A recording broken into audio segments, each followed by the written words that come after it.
Hello there, ladies and gentlemen. Horse here. And today I'm going to be reading the League of Legends Starfall story thing.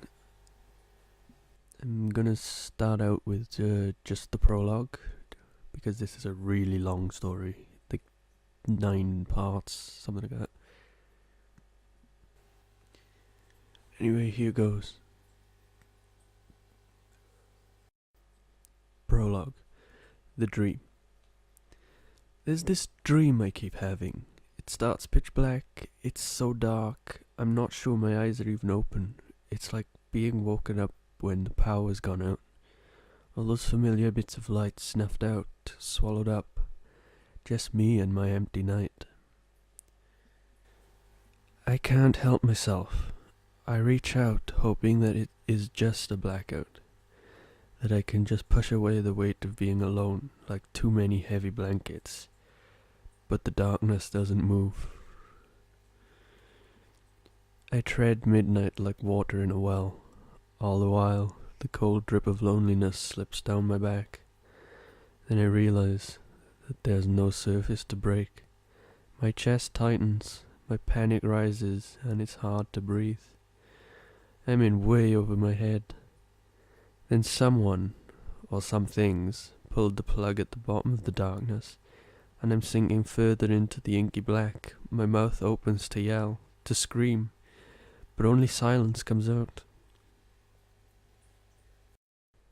What did I expect when I have my mouth full of nothing, my heart's beating too fast? Just when I'm about to give up, just when I'm about to let go, I feel them. Janna, Lulu, Poppy, Jinx. I feel their light. It's like warmth and joy and comfort and laughter got balled up together so tightly they just had no choice but to catch fire. My eyes are open. Maybe they were there from the beginning, but this is the first time I can truly see. Their faces are so beautiful, so peaceful. They're sleeping, dreaming maybe? Untroubled by the darkness that surrounds us. I stretch my arms out, but they're too far. That's when I realize we are falling. The horizon of a world big and blue rushes up to meet us. I can't concentrate on where we're going. The danger that is fast approaching. At this point, I don't care. All I can see are my sisters falling. The atmosphere of the planet below us burns hot, and their lights ignite. My arms ache to the bone, and I try to catch them. I try to hold on, but I can't stop them from falling. I'm not strong enough to keep us together. I'm not enough for them. The tips of my own fingers start to glow and break apart. The last thing I see is their emblems darkening as their light shatters into a rainbow of ragged cinders. And then I wake up. I'm in my bed. The blanket in a sweaty tangle. The darkness is gone, replaced by a muted grey. I've taken to sleeping with one of the windows open. I walk over to it and watch the street below. The soft glow of the lights outside paints me in my room and in a shadow. Above all the sleeping and quiet is darkness. I can feel it still, stretching on and on. It's hard to see the stars from the city. Just a few pinpoints of light break it up. But I know there are more out there. Somewhere. I crawl back into bed and wait for the dawn. I don't go to sleep. I can't. The dream is the same. Always the same. Chapter 1. The Star Guardian Council. Are you gonna join us? Jinx is lying on a plastic lounge chair in the backyard, while Shiro and Kuro are napping in the grass at her feet. It's hard to tell if she's heard me. Abnormally large plastic sunglasses cover her eyes and most of her eyebrows. She's got one earbud tucked on her left ear, but I can see the other dangling over the side of the recliner. She totally heard me. Hey! Are you coming inside? We're going to get started. Jinx sticks a wad of fluorescent gum back in her mouth, chews loudly, crackling the bubbles with her teeth, and then slowly begins to blow a big pink bubble. When she gets the bubble big enough to obscure her sunglasses, she sucks it back in with a loud pop. "Summer's not gonna last forever, Lux," she says, without looking over. She folds her arms behind her head, feathered clouds pass in the reflection in her sunglasses. "Better soak up all this up before it's gone." She twirls the end of one long red pigtail around the tips of her finger, challenging me to give it something worth coming inside for. "You're right," I say. She loves it when she thinks she's right. "Summer's almost over. I just think we should talk about things. You know, before school starts again." Jinx purses her lips and blows a raspberry in the air. I should not have mentioned school. I definitely lost her there. "Well," I say, trying a different tactic, "I guess you don't want any of the popsicles Poppy brought." Jinx sits up, straddling the recliner. Kuro startles awake, yawns, and mischievously starts to tumble the still sleeping Shiro over in the grass.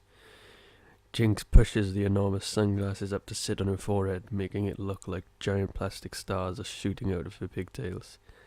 "Popsicles?" "Yep," I say as I step inside the house. "Shaped like rockets."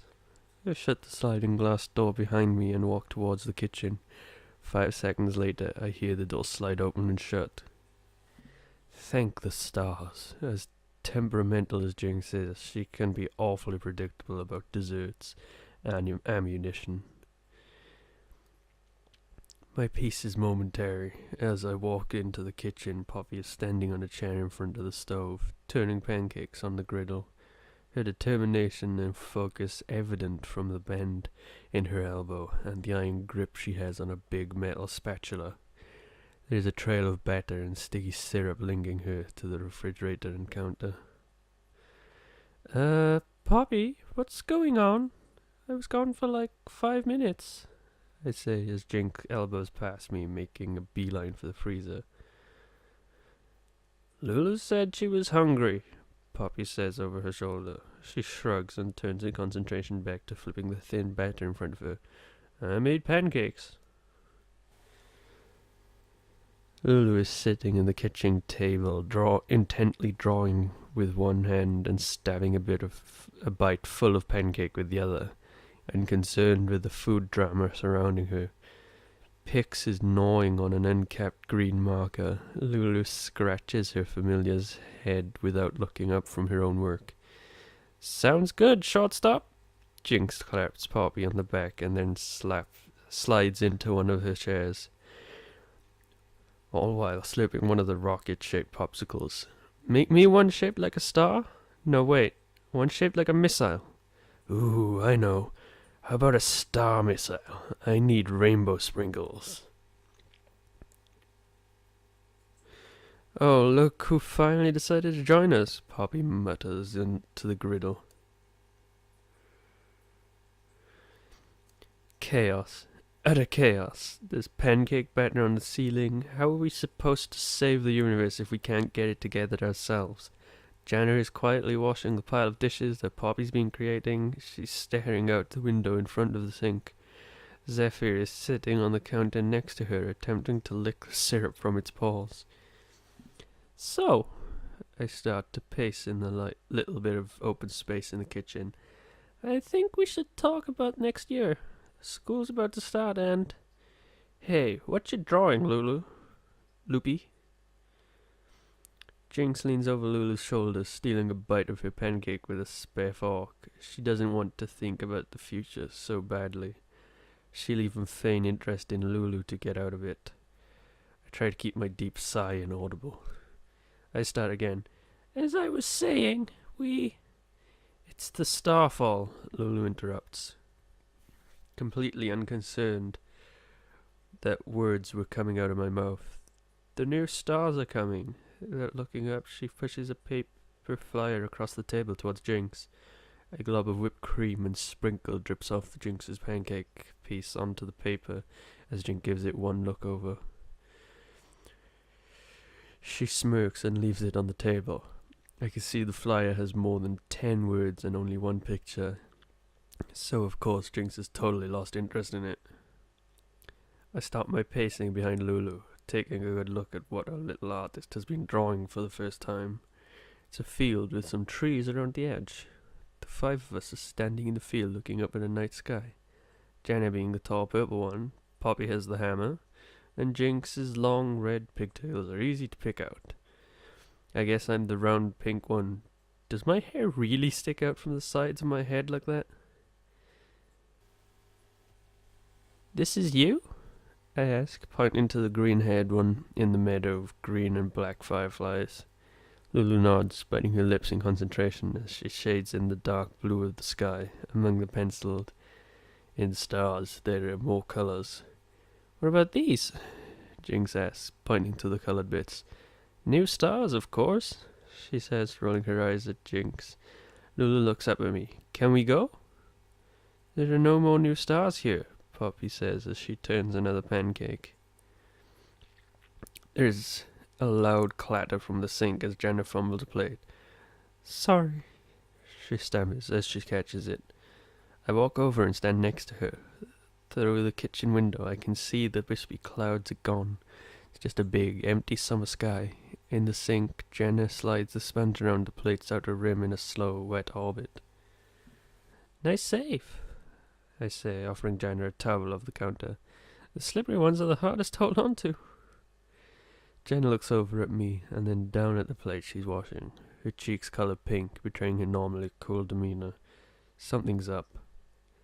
She nods and puts the extra clean plate in the dish rack. She tucks a lock of lavender hair behind her ear, and picks up another syrup-drenched plate from the stack on the counter. Yep, something's definitely up.